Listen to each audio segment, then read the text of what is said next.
The streets of downtown San Salvador choked with traffic.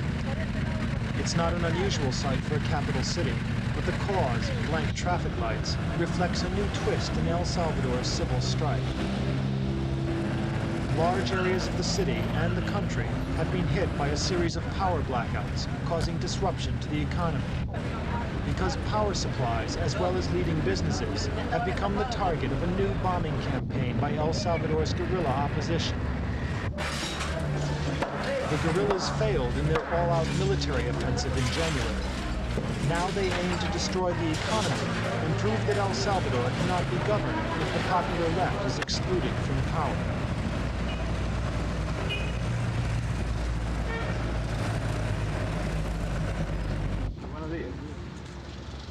The second major development in El Salvador's affairs has been on the diplomatic front, and it involves Mexico and France. La causa principal, a mi modo de ver, es la poca información que puede tener.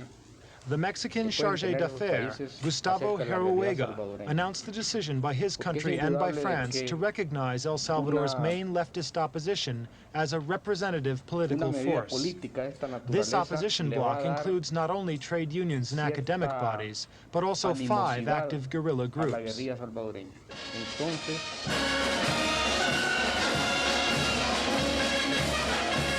A brief distraction from El Salvador's troubles came with its most important religious holiday, when a statue of Christ, El Divino Salvador, is paraded through the streets.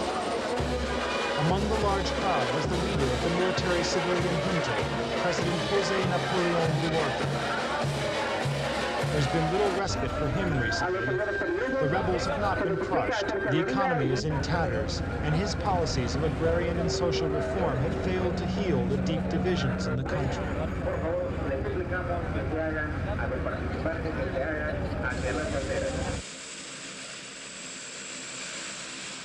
Duarte's failures come in spite of massive aid from the Reagan administration in Washington. The Americans have given $35 million in military aid this year alone to this small Central American country.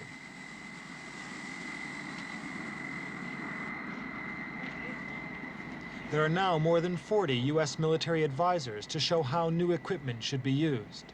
This includes 4 more Huey helicopters, which arrived in August, adding to the 10 already in service. The Reagan administration insists the arms are needed to counter Cuban support for the rebels.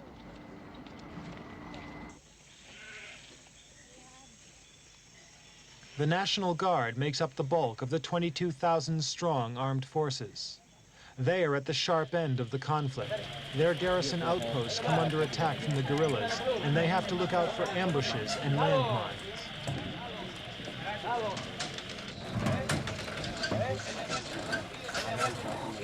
Recently, and for the first time, the armed forces published official casualty lists. In the first half of 1981, they admitted to 1,300 casualties, including 350 killed.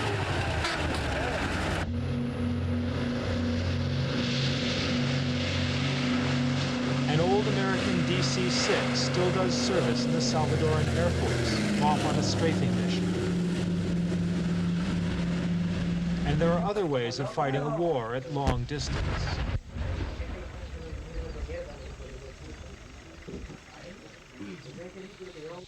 Huge 120mm mortars are the prized possession of the elite U.S.-trained Atlacatl Brigade, here operating the Department of Usulutan, about 110 kilometers east of the capital.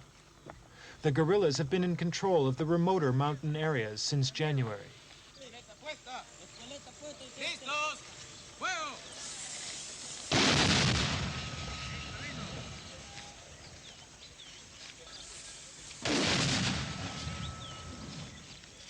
The mortar's targets are houses or small farms used by the rebels as headquarters, and the clearing operation is still going on.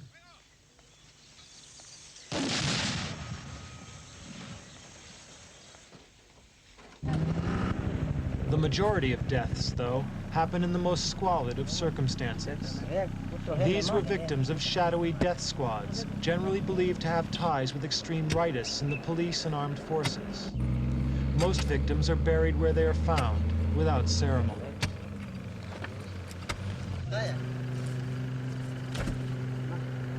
The 20 months of civil war have claimed more than 22,000 lives.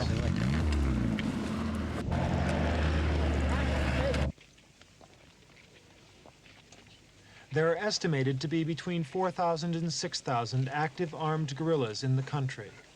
They've withdrawn to bases in the mountainous areas and operate usually in small groups on hit-and-run raids.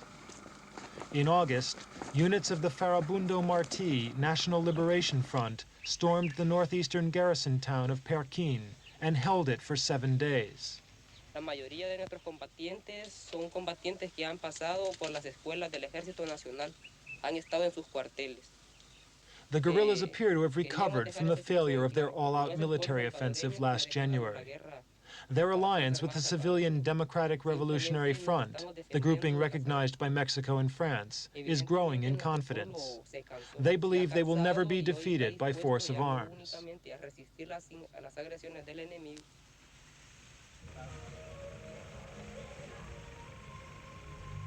Electricity supplies have proved to be especially vulnerable to the guerrillas. In a 2-week period in mid-August, guerrillas dynamited 10% of the country's high-tension electricity towers. The effect was devastating. 5 of the most important power lines were put out of action, blacking out large areas of the country, including the capital. Some areas remained without power for more than a week. The new strategy appears well planned. It has cost the government millions of dollars in emergency repairs, and it has also shown the general public that guerrillas have the ability to bring the country to a standstill.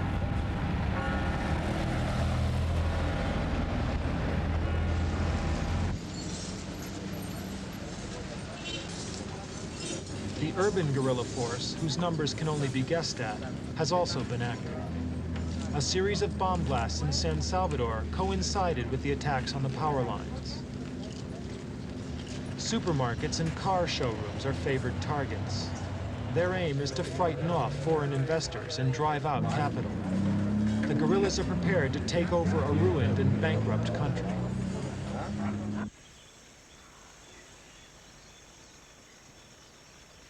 Out in the countryside, the guerrillas find different targets to dynamite. The bridge here across the river Lempa, dividing the departments of Usulután and San Vicente, has been reduced to a mass of twisted metal.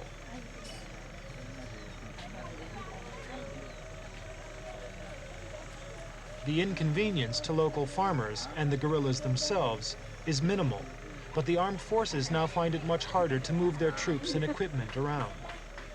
Incidents like this also indicate that the rebels have plenty of explosives. Their supply lines from outside have not been cut.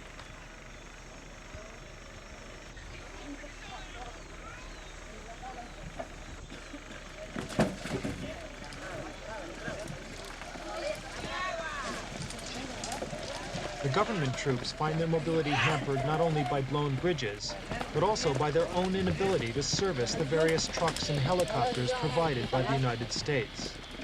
Duarte's response has been to ask for more American advisors and equipment, and Washington has responded to the call.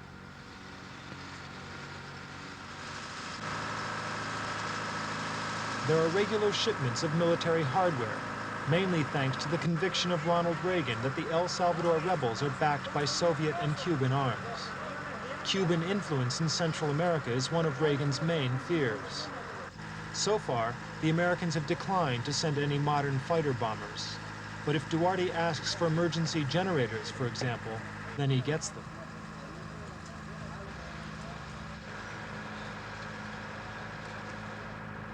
Robert White was the U.S. ambassador in San Salvador until Reagan sacked him.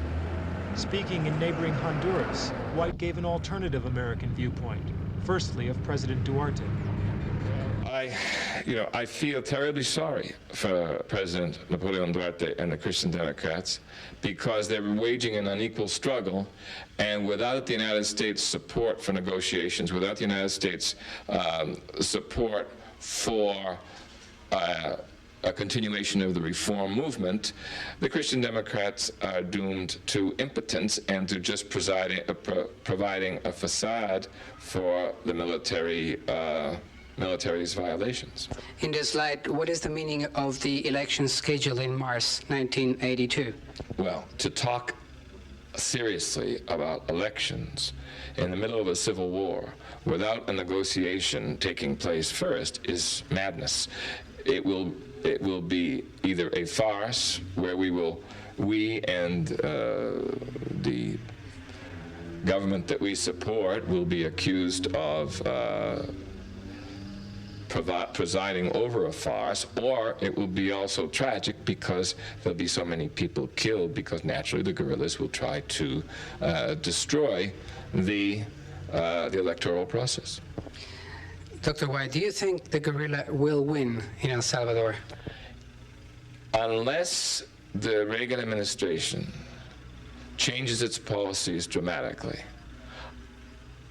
and here I think the European allies of the United States have a big role to play, then I fear that over the long period, I'm not talking now about 2 months or 6 months or even a year, but I fear that over the long run they could, because if they try, as I think they are trying, to reinstall the old combination of the economic oligarchy and the military, that is just not going to prosper.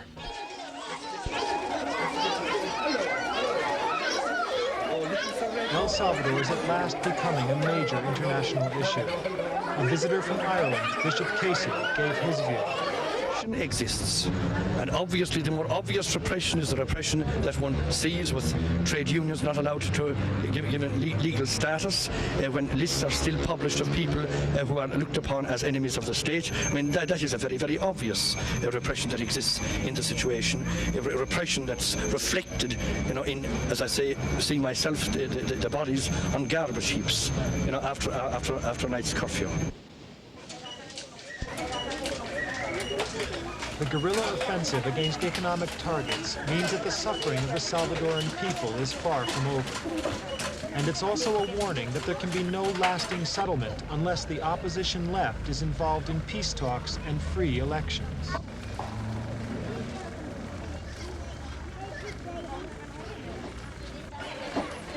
The rebels are now engaged in a new diplomatic initiative to back their cause, with Western nations their main target. The feeling is, if the United States can be persuaded to stop backing the junta, then it will fall. And President Duarte and his colleagues would probably agree.